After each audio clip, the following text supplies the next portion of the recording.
और हॉर्मूज में फंस चुके हैं सैकड़ों जहाज। इसके बाद डोनाल्ड ट्रंप का हॉर्मूज को लेकर क्या प्लान है और इसके साथ ही ईरान की क्या तैयारी है, इन तमाम मुद्दों पर चर्चा होगी। और बीती रात कहां कहां क्या क्या हमले हुए हैं, क्या हालात हैं इजराइल में, लिबनान में, इन सब मुद्दों पर चर्चा होगी। लेकिन सबसे पहले मैं बात करना चाह रहा हूं हॉर्मूज को लेकर, जहां एक बड़ा खतरा मंडरा रहा है ईरान के आसपास।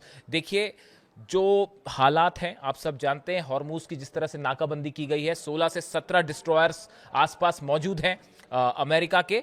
लेकिन इसके अलावा देखिए, गौर करने वाली बात यह है कि ट्रंप के जो ये जहाज हैं, वॉरशिप्स जो हैं, इनका जो फॉर्मेशन है, जिस तरह से इनकी तैनाती हुई है, ये बताया जा रहा है कि इनके जरिए नाकाबंदी के नाम पर एक बड़ा हमला हो सकता है। देखिए, बातें तो इस तरह की भी हो रही हैं कि अगले दौर की, दूसरे दौर की जल्द बातचीत होने वाली है और पाकिस्तान में भी बातचीत हो सकती है। बीच बीच में तुर्की का भी नाम आ जाता है और फिर यह भी कहा जाता है कि जिनेवा में भी बात हो सकती है, हो सकता है पाकिस्तान में ही बात हो। लेकिन इस बातचीत के बीच में कैसे हॉर्मूज के जरिए ईरान पर बड़े हमले की तैयारी है, हम इस पर बात करेंगे। देखिए, अगर हम जहाजों की बात करें कि कहां पर डोनाल्ड ट्रंप के कौन से जहाज तैनात हैं, अरब सागर में अब्राहम लिंकन एयरक्राफ्ट कैरियर जो है वो पहुंच चुका है और मेडिटेरियन सी में जेरल्ड आर फोर्ड है। इसके बेहद ही करीब जॉर्ज डब्ल्यू बुश। ये 3 एयरक्राफ्ट कैरियर हैं जो इस समय ईरान के आसपास तैनात हैं। इसके अलावा 16 डिस्ट्रॉयर्स हैं, 2 पनडुब्बियां हैं, 2 माइन स्वीपर जहाज हैं। माइन स्वीपर्स मतलब जो ईरान के माइंस बिछी हुई हैं समंदर के नीचे, उन्हें हटाने वाले जहाज। इसके अलावा USS Tripoli, USS Orleans, USS Rushmore, ये 3 और डिस्ट्रॉयर्स हैं जो मौजूद हैं आसपास ओमान की खाड़ी में, अरब सागर में, हॉर्मूज के बेहद करीब। देखिए, जो सोर्सेस से जानकारी आ रही है कि जो एयरक्राफ्ट कैरियर है अब्राहम लिंकन समेत कई डिस्ट्रॉयर्स हैं जो सिर्फ 200 किलोमीटर की रेंज में हैं, ईरान की सीमा से सिर्फ 200 किलोमीटर दूर हैं। अब गौर करिए, इस बात को समझिए जरा। जब जंग हो रही थी तब कोई भी डिस्ट्रॉयर, कोई भी जहाज 1000 किलोमीटर की रेंज में भी नहीं आ पा रहा था। और जेरल्ड आर फोर्ड और अब्राहम लिंकन का तो ईरान ने वो हाल कर दिया था कि उसे पीछे खींचना पड़ा था, हिंद महासागर तक ले आया गया था। अरब सागर भी छोड़ना, ओमान की खाड़ी छोड़ा, अरब सागर और काफी पीछे तक लाना पड़ गया था। लेकिन अब सीज फायर के बाद हालात ये हैं कि जंग तो रुकी हुई दिख रही है, लेकिन सब के सब जहाज बेहद करीब पहुंच गए हैं ईरान के। क्या ये धोखे से बड़े हमले की तैयारी है? आप मेरी राय माने तो ये फॉर्मेशंस बता रहा है। देखिए, इस बात को समझिए, जो पॉइंट मैं आपके सामने रखना चाह रहा हूं। जब एयर कॉम्बैट होता है, 2 देशों के जहाज जब आपस में लड़ते हैं, तो उनमें जहाजों का जो फॉर्मेशन होता है वो ये तय करता है कि किस तरह जंग, किस तरफ जंग जाएगी, कौन सा देश जीतेगा, किसके एयरप्लेन्स जो है वो फाइटर जेट्स जो है किसके भारी पड़ेंगे। बिल्कुल इसी तरह समंदर में जिस तरह से ये जहाजों का फॉर्मेशन है, ये बता रहा है किसी भी वक्त हमले हो सकते हैं। और सुनिए, वॉल स्ट्रीट जर्नल क्या कह रहा है कि ये जो नाकाबंदी की गई है, अगर इसको पूरी तरह से लागू करना है तो ये ईरान के साथ जंग के बिना ये नाकाबंदी हो ही नहीं सकती। देखिए, जो सैकड़ों जहाज फंस गए हैं, उन पर अगर उनको अमेरिका रोकना चाहता है तो इसके लिए ईरान की सेना से, ईरान की नेवी से, ईरान के जहाजों से सीधी टक्कर जरूरी होगी। ये वॉल स्ट्रीट जर्नल का दावा है। देखिए, और इसके लिए नाकाबंदी, बिना जंग किए नाकाबंदी का कोई मैकेनिज्म नहीं है ट्रंप के पास। जो जहाज हैं वो ये बता रहे हैं जिस फॉर्मेशन में है। देखिए, मैं आपको सब जहाज, यूएसएस ट्रिपोली, कल मैं इसको फॉलो कर रहा था कि जो जानकारी आई है सैटेलाइट के थ्रू, उसमें कहां पर कौन सा जहाज तैनात है। जो यूएसएस ट्रिपोली है, ओरलियांस है, रशमोर है, ये सब जहाज हैं जिसमें टॉमहॉक मिसाइल्स हैं बड़ी संख्या में। इसके अलावा फाइटर जेट्स, जितने एयरक्राफ्ट कैरियर हैं उसमें फाइटर जेट्स हैं। और आप देखिए, जो खबरें आ रही हैं उसके मुताबिक डोनाल्ड ट्रंप का प्लान है 11 जो ईरान के पोर्ट हैं उन सबको एक साथ टारगेट किया जा सकता है, खास तौर पर ऐसे पोर्ट जहां से ईरान का ऑयल इंपोर्ट एक्सपोर्ट होता है। इमाम खुमैनी पोर्ट, बंदर अब्बास पोर्ट, जास्क, चाबहार, ये 4 पोर्ट हैं जिन पर किसी भी वक्त हमले की कोशिश हो सकती है। ये वो चारों जगह है। डोनाल्ड ट्रंप का ये कहना कि हम ऑयल इंटरेस्ट मेरा ईरान के ऑयल में है और ये 4 पोर्ट हैं जो अब अमेरिकी जहाजों के करीब है। तो जो सुरक्षा एक्सपर्ट्स बता रहे हैं कि अगर हमले होते हैं तो इन चारों पोर्ट्स पर एक साथ बम्बार्डमेंट हो सकता है, टॉमहॉक मिसाइलों से हमला हो सकता है। इसके अलावा जो 11 अलग अलग पोर्ट हैं, जो द्वीप है, चाहे खार्ग हो, चाहे लारक हो, चाहे केशम आइलैंड्स हो, इन सब पर एक साथ हमले की कोशिश हो सकती है। जहाज भड़े अंदर ना जाएं, लेकिन इन जहाजों से टॉमहॉक मिसाइल्स फायर हो सकती हैं और हमले हो सकते हैं। ये डोनाल्ड ट्रंप का प्लान है, जो वॉल स्ट्रीट जर्नल कह रहा है कि ये बिना जंग के संभव नहीं है या नाकाबंदी। मैं आपको इसको डिटेल में इसलिए बता रहा हूं ताकि ये बात हर किसी को समझ आनी चाहिए कि सीज फायर के नाम पर कैसे ईरान के करीब खतरा मंडरा रहा है। ये बात बिल्कुल साफ होनी चाहिए। लेकिन इसका दूसरा पहलू भी है। ईरान की सेना हर बात को अच्छी तरह समझ रही है। ईरान फिलहाल हमले अपनी तरफ से करके यह संदेश नहीं देना चाह रहा कि इस सीज फायर का उल्लंघन ईरान ने किया है। एक बार फिर इंटरनेशनल जो इस समय माहौल है, आप देखें, नाटो जो है वो तार तार हो चुका है। कोई डोनाल्ड ट्रंप के साथ नहीं खड़ा, ना ब्रिटेन खड़ा है, ना फ्रांस खड़ा है, इटली साथ आने को तैयार नहीं है। बाकी देशों ने भी सबने मना कर दिया है। एक बड़ी जीत है ये ईरान की। अंतरराष्ट्रीय स्तर पर ईरान को बड़ा समर्थन मिलना शुरू हो गया और सब इस बात को समझ रहे हैं कि डोनाल्ड ट्रंप की वजह से इस समय पूरी दुनिया में अशांति है, विश्व अर्थव्यवस्था खतरे में। ईरान नहीं चाहता कि किसी तरह से वो हमला करे। अगर जंग चल रही होती तो ये किसी जहाज की हिम्मत नहीं थी कि इतने करीब आ जाए।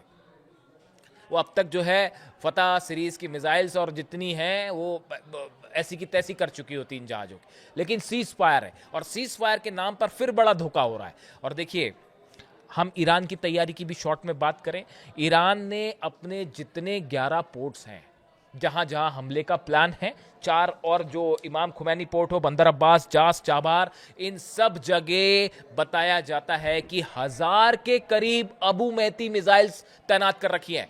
खास बात यह है, जहाज कई तबाह हुए हैं, ईरान के इसमें दो मत नहीं है, लेकिन अबू मेहदी के 3 वर्जन हैं। जहाज से भी फायर होगा, जमीन से भी फायर होगा, अब तो पनडुब्बी से भी फायर हो रहा है। यानी अबू मेहदी मिसाइल पूरे जितने पोर्ट हैं सब जगह अबू मेहदी मिसाइल लगी हुई है। बात नंबर 1। बात नंबर 2, गदीर मैं बता चुका हूं आपको, सबमरीन्स जो हैं वो इन जहाजों के हिसाब से लोकेशंस तैनात कर दी गई है विथ टॉर्पीडो, जो कि टॉर्पीडोज भी फायर कर सकती है। यानी ये जो अमेरिका का फॉर्मेशन है, इसको 1 to 1 चैलेंज करना चाह रहा है ईरान, और उसके लिए ये तैयारी हो रखी है। तीसरा, छोटी बोट्स तो हमें पता ही है जो कि जिससे बहुत तेज स्पीड से चलती हैं और उनसे सबसे जो है वो मिसाइल्स फायर हो सकती है, हमले हो सकते हैं। इसके अलावा समंदर के अंदर चलने वाले ड्रोन, इस पे मैं अलग से बात करूंगा, एक बड़ा खतरा है डोनाल्ड ट्रंप के जहाजों के लिए। यानी ईरान ने भी अपनी तैयारी पूरी कर रखी है। 10 लाख सैनिक, ईरान के सुप्रीम लीडर और आईआरजीसी चीफ जो हैं, उनके आदेश पर 10 लाख सैनिक हॉर्मूज के आसपास धीरे धीरे करके तैनात होने शुरू हो गए। उसमें 2 लाख सैनिक जो है वो अटैकिंग मोड में हैं, जो कि इन आइलैंड्स के आसपास हैं, जो समुद्री किनारे हैं उस पर तैनात है, ताकि कोई अंदर आने की कोशिश ना कर सके। हवाई हमले होंगे वो देखा जाएगा। अब इन हालात में देखिए, सवाल यह है कि अब यहां से आगे क्या। मैंने कल आपको बताया कि रूस के विदेश मंत्री चीन की यात्रा पे हैं। बताया जाता है कि चीन, रूस और ईरान ने मिलकर एक बड़ा प्लान तैयार किया है और उस प्लान को लेकर ये भूमिका तय की गई है कि अगर डोनाल्ड ट्रंप अपनी नाकेबंदी को नहीं हटाते हैं तो उस सूरत में क्या करना है, उसका प्लान तैयार किया गया है। दूसरा, डोनाल्ड ट्रंप को कैसे मजबूर करके ये नाकेबंदी हटाई जाए। देखिए, एक बड़ी चीज निकल के ये आ रही है कि चीन की तरफ से बताया जा रहा है, सोर्सेस से ये खबर है कि अगर चीन के ऑयल बिजनेस को नुकसान पहुंचाते हैं डोनाल्ड ट्रंप, तो ऐसी स्थिति में जो रेयर अर्थ मटेरियल है जो अमेरिका को सप्लाई करता है चाइना, उसको पूरी तरह से रोक देगा। जब टैरिफ लगे थे तब भी चीन ने यह कदम उठाया था और अब एक बार फिर यही कदम उठा सकता है और अमेरिका की अर्थव्यवस्था पूरी तरह से चरमरा जाएगी। रेयर अर्थ मटेरियल वो चीज होती है जो कि बहुत इंपॉर्टेंट जो चीजें हैं, खासकर वॉर से जुड़ी तमाम जो चीज़ें होती हैं उसको बनाने में काम आता है। बहुत सारी स्ट्रैटेजिक इस्तेमाल की जो चीज़ें होती हैं उसको बनाने में काम आते हैं। पूरी अर्थव्यवस्था को चोक करने में अहम भूमिका निभा सकता है चाइना, यानी एक बड़ा इकोनॉमिक वॉर शुरू हो सकता है। बात नंबर 1। बात नंबर 2 ये है, रूस की तरफ से ये कहना देखिए इस बात को समझिए, रूस का यह कहना कि ईरान ने अपने एटम बम का इस्तेमाल कर लिया है और वो हॉर्मूज को एटम बम कह रहे हैं बंद करके। अब देखिए हुआ क्या, ईरान ने हॉर्मूज को ब्लॉक किया, यहां ब्लॉकेड समस्या थी, उसके बाद अमेरिका ने भी उसको ब्लॉक कर दिया। यानी ब्लॉकेड को खुलवाने की कोशिश ब्लॉकेड से करना, यह अमेरिका ने अपनी ही समस्या को आगे बढ़ा दिया है। नतीजा यह है कि अब चीन भी अगेंस्ट खड़ा है और रूस भी अगेंस्ट खड़ा है। इसीलिए कहा जाता है कि अमेरिका ने, डोनाल्ड ट्रंप ने ऐसी नीतियों का परिचय दिया है जिसे कहा जाता है how not to do a foreign policy, how not to do a war, कैसे जंग नहीं करनी चाहिए, इसका परफेक्ट एग्जाम्पल पेश किया है। और हालात यह है कि अब रशिया भी तैयार है और चीन की तरफ से धमकी आ चुकी है, वो मैं बात कर चुका हूं कि अगर हमारे जहाजों को नुकसान हुआ तो हम छोड़ेंगे नहीं। अब इसके अलावा देखिए, अगर किसी भी तरह के हमले होते हैं तो नतीजा ईरान की तरफ से कहां हमले होंगे ये भी समझ लीजिए। यूएई का फुजैरा पोर्ट, अल हमारिया पोर्ट, जेबेल अली पोर्ट जो है, बहरीन के पोर्ट्स हैं, कुवैत के बंदरगाह हैं, सऊदी के, ये सब के सब जितने हार्बर्स हैं उन सब पर मिसाइल्स टारगेट करके लॉक कर दी गई है।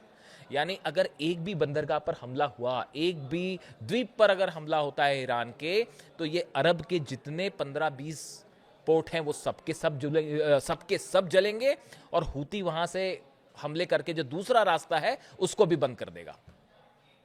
उसका नतीजा यह होगा, दुनिया का 30% ऑयल एक झटके में रुक जाएगा सप्लाई। उसके बाद क्या होगा अंदाजा आप लगाइए। खबरें बहुत चल रही हैं, पाकिस्तान में बात होने वाली है। आप ये बताइए, जब पहले दौर की बातचीत जो हुई अभी पाकिस्तान में पिछली बार, उसका नतीजा क्या हुआ? उसके बाद जो खबरें आई ईरान में के जो उसमें शामिल थे प्रतिनिधि, उनकी तरफ से बताया गया कि कैसे उनको अपने जहाज का डायरेक्शन चेंज करके ईरान पहुंचना पड़ा, मशहद में लैंड करना पड़ा। तेहरान जो है बस कारों से पहुंचे वो, क्योंकि इजराइल हमले कर सकता था। जब बातचीत हो रही थी उसी दौरान 2 वॉरशिप्स जो है वो हॉर्मूज में घुसने की कोशिश कर रहे थे।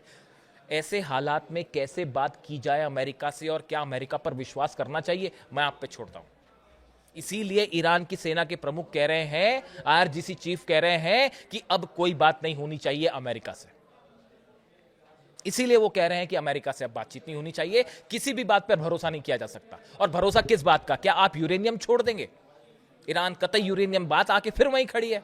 आप अगर देखिए, डोनाल्ड ट्रंप को वक्त चाहिए, और जैसे जैसे वक्त बीतता जा रहा है अमेरिका ने अपनी फोर्सेस को फिर से अलाइन करके जमा कर लिया है। जो नुकसान हुआ था, पैट्रियट सिस्टम लाए जा रहे हैं, नए फौजी लाए जा रहे हैं, नए एयरक्राफ्ट आ रहे हैं। इस बात को समझिए, ये जितने दिन का सीज फायर था, ये जंग रुकने की दिशा में नहीं, एक बड़े हमले की तरफ मामला आगे बढ़ रहा है जो ईरान के लिए नुकसानदेह है। ईरान ने बड़ा लीड बना लिया था और बुरी तरह से अमेरिका तबाह था। 16-17 बेसिस तबाह थे पूरी तरह से। सब जहाज जो है वो जिब्राल्टर फोर्ट में तो आग लगी थी, आपको पता ही है उसका क्या हाल था, और फिर दुरुस्त करके लाया गया है। पूरी तरह से अमेरिका की सेना की रणनीति को तहस नहस कर दिया था ईरान ने 40 दिनों के अंदर। लेकिन अब ये सीज फायर के दौरान एक बड़ी जंग की तैयारी है, मानो इस बार समंदर में करबला होने वाला है, इसीलिए ये बात कही मैंने। तो ये बड़ा सावधान रहने की जरूरत है। और क्या बातचीत, अगर बातचीत का कोई नतीजा नहीं है, देखिए ईरान इस जंग को जीता है, अमेरिका और इजराइल मिलके भी ईरान को नहीं हरा पाए। ये दुनिया का हर डिफेंस एक्सपर्ट समझ रहा है, हर देश समझ रहा है, और सब देख रहे हैं कि डोनाल्ड ट्रंप और अमेरिका को कितना बड़ा झटका लगा है। ऐसे में बातचीत करना ईरान की मजबूरी नहीं है, अमेरिका की मजबूरी है। आज पूरी दुनिया की इकॉनमी रुकी हुई है और तेल सप्लाई नहीं हो रहा है, ये सब कुछ ईरान के हाथ में है। ईरान यहां से जीता है, ईरान को अपनी टर्म पे बात करनी चाहिए। और बात करने के लिए गिड़गिड़ा रहे हैं डोनाल्ड ट्रंप, जो हर बार वो कहते हैं कि ईरान बात करना चाहता है, हकीकत उल्टा है, अमेरिका बात करना चाहता है। क्योंकि अमेरिका अच्छे से जानता है अगर हमले करेगा तो जो पलटवार होगा ईरान से, उससे बड़ा नुकसान होगा। और अब तो सब जहाज रेंज में भी है, फायदा है तो नुकसान भी है कि अब हर जो शिप है वो रेंज में है ईरान की मिसाइल्स के। यानी हॉर्मूज में एक भयंकर जंग हो रही है और ये बातचीत वाला धोखा बड़े संभल के आगे बढ़ने की जरूरत है। अपनी राय दीजिए, बताइए कि ईरान को क्या करना चाहिए, क्या वाकई बातचीत करनी चाहिए या नहीं। मैं चाहता हूं आप अपनी राय दें। Thank you so much.